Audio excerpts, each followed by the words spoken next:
Νεράκι περίπου 1,5 φλιτζάνι και αρχίζω και ζυμώνω. Τι θέλω να κάνω, να πετύχω μία ζύμη. Έλα μέσα εσύ, έχει μεγάλο πρόβλημα. Δείξτε να το λοιπόν, άρα εύκολο, έτσι. Ναι, καλά, έλα, πολύ έλα, προχωρήσουμε εδώ, έλα. Αυτά θέλει ζύμωνα.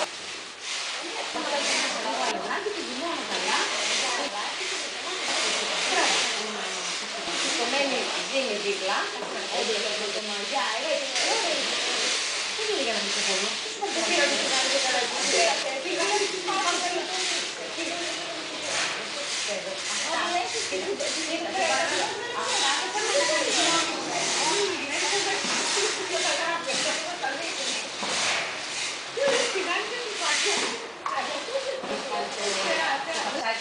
τα βάζουν σε ταψί και από πάνω βάζουν το μείγμα μου. Πού πήγε το αέρα για να μπορέσει να αρχίσει και βάζουν μερικές αγώνες.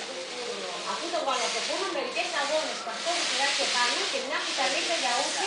Ναι, βάλε και μια κουταλίτσα γιαούρτι. Βάλε ξανά έτσι, γιατί εγώ με το γιαούρτι τρελαίνω. Αυτά πεθαίνω και σκύβω και λεμονάκι και λίγες φατές λεμονιού. Αν θέλει,